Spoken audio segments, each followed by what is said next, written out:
Día de análisis político con el sociólogo Eduardo Botinelli. Bienvenido. ¿Qué tal, Natalia? ¿Cómo estás? Uno de los temas más polémicos que además empieza a tomar cuerpo cuando se acerca el periodo electoral, lamentablemente, ¿no? Porque seguramente haya que discutirlo en otros momentos. La financiación de los partidos políticos, la financiación de las campañas políticas. Bueno, sí.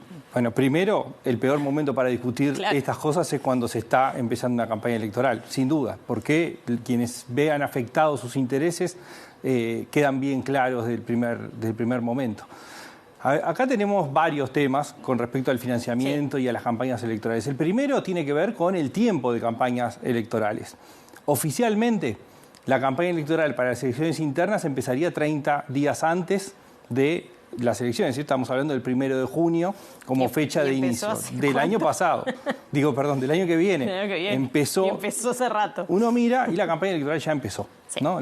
Los gastos de campaña empezaron, ¿no? Es decir, hay actos, hay traslados, hay publicidades, hay stands en la calle, en distintos lugares. Entonces, ese es el primer tema. ¿Cuánto es la duración de la campaña? Lo oficial, por un lado, que son 30 días para las internas, 30 días para las nacionales, 15 días para la segunda vuelta, 30 días para las departamentales.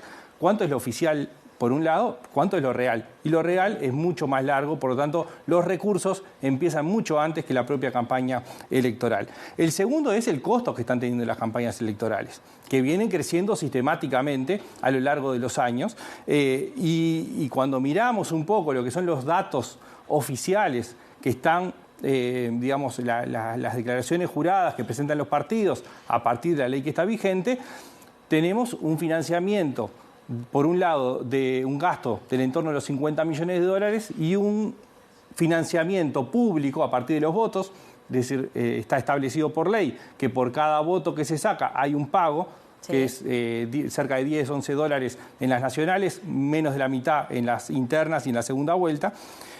¿Y en qué se gasta o en qué se está gastando todo ese dinero? Y ese dinero se gasta, por un lado, en las hojas de votación, sí, que no son las del día, son todas las que se gastan previamente para, en parte, hacer publicidad, es decir, repartiendo listas que no necesariamente se van a utilizar para emitir el voto, sino más como un contenido publicitario. Pero lo que los estudios han mostrado, las propias declaraciones juradas de los partidos, un estudio que hizo Rafael Piñeiro ya para la elección 2014, que el 75% del gasto oficial se va en la publicidad en medios de comunicación, básicamente en televisión. Pero a eso hay que sumarle lo que decía la hoja de votación, más la vía pública, los actos, las recorridas, los locales y un dato que no tenemos la más pálida idea es cuál es el gasto en las redes sociales, que no fue tan fuerte en las elecciones anteriores. 2014 fue relativamente bajo, 2019 ya fue bastante más alto. 2024 se presenta como un año con una fuerte inversión en publicidad en redes sociales. Entonces, tenemos un gasto estimado oficial de 50 millones, de los cuales 3/4 partes del gasto estaría cubierto por la financiación oficial. Pero en realidad sabemos que el gasto es mucho mayor que ese. Más del doble o incluso más del triple. Entonces, ¿de dónde sale esa otra parte que se gasta? Bueno, probablemente o seguramente de donaciones, algunas que son públicas y son las que se declaran y es lo que financia ese resto, y otras que no se conocen, que es dinero que no se declara, dinero que no aparece oficialmente, ¿no? Y por lo tanto, en realidad, cuando vamos a hacer los números reales, no sabemos ni cuánto se gasta ni en qué se gasta. Porque en definitiva, como ese dinero no aparece en las declaraciones juradas, porque no todo está obligado a presentarse, sí, y de hecho, cuando hablamos de campañas electorales, no hay que pensar en la presidencial. Están las campañas que hacen las propias listas al Senado, las que hacen las propias candidaturas a diputados, las que se hacen las internas para disputar la potencial candidatura a la diputación, ¿no? Es decir, hay todo un acumulado que es como en cascada de gastos en campañas electorales que se pierde la posibilidad de trazabilidad. Bien, estaba pensando cuando hablabas de las donaciones en aquella frase, no hay no hay cena gratis o no hay almuerzo gratis, ¿no? Claro. O sea, las donaciones que implican. Y hablabas de lo declarado, o sea, que en realidad no sabemos exactamente cuánto se gasta ni de dónde proviene, pero hay una ley del año 2009. ¿Qué pasa con esa ley? Bueno, la ley, primero que llegó hasta un punto, digamos, no avanzó más allá de los controles mínimos. El primero es que se buscaba poner algunos topes a las donaciones privadas. Eso está establecido por ley. ¿Qué empresas y qué personas, cuánto puede ser el porcentaje de aporte anónimo a las campañas electorales? Después algunas reglas de transparencia, pero quedó obsoleta, pero tiene 24 años. Claro. En el medio pasaron 14 años. En el medio pasaron un montón de cosas que tiene que ver lo que hablábamos de las redes sociales, Exacto. lo que tiene que ver los costos de algunos materiales. Y el hecho de que comience cada vez más tempranamente las campañas también, eso incide, ha incidido ¿no? el tiempo. O sea, en estos tiempos sucede esto, antes no.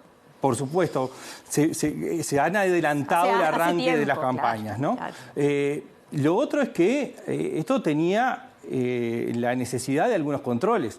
Y para controlar a quien se estableció que iba a hacer los controles, que la Corte Electoral, no se le dieron los recursos, ni humanos ni económicos, para llevar adelante esos controles. Y el objetivo que tenía de frenar el gasto no lo logró, porque en definitiva se está gastando cada vez más. Hubo un intento en la legislatura pasada de modificar la ley.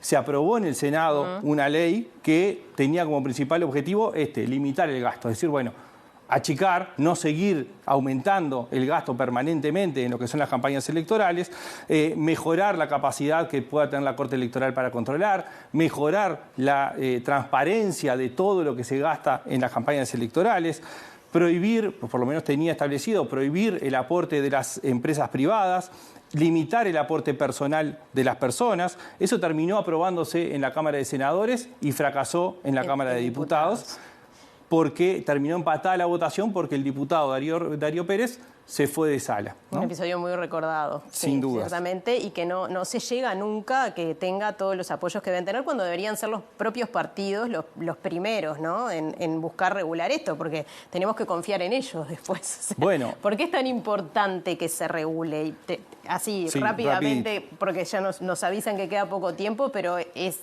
quizás la pregunta más importante. Bueno, lo primero es ¿por qué no se llega? Y el problema es que quienes tienen que regular son los regulados. Claro. Y son afectados, algunos, siempre hay beneficiarios y perjudicados por una decisión. Y el problema está en que hoy se está discutiendo, como arrancamos, muy cerca del año electoral. En todo caso, lo que parece razonable es pensar en una ley de este año, principio del año que viene, pensando en el 29, cuando no se sabe ni cuál es el gobierno que va a estar en el 2025 hasta el 2030, ni se sabe quiénes tienen más posibilidades de ganar una banca en 2029, es decir, no están los jugadores arriba del tablero. Ahora, lo que es claro es que de las debilidades más grandes que tiene la democracia uruguaya, que es muy buena y muy positivamente evaluada por la propia ciudadanía, es el del financiamiento. Sí. Y la importancia tiene que ver con la transparencia, sin dudas, que la gente sepa en qué se gasta, saber cuánto, en qué, pero además el riesgo que estamos teniendo cada vez más cerca. El narcotráfico, ¿no? Por ejemplo, financiando campañas en muchos países del mundo. Exactamente, ¿no? Tenemos los casos que van surgiendo, ¿no? En Chile, en España, en Colombia, en Paraguay. Bueno, acá no sabemos cuán lejos o cerca estamos de esa posibilidad, pero una de las posibilidades que existen reales con el actual sistema es que el narcotráfico tenga incidencia, por lo menos en términos económicos, en financiar algunas campañas. Cuando hablan tanto de transparencia, quizás deberían empezar por ahí. Bueno, ¿no? Es un buen lugar para empezar. Bien, muchas gracias, Eduardo. Gracias a ti. Hasta la semana que viene.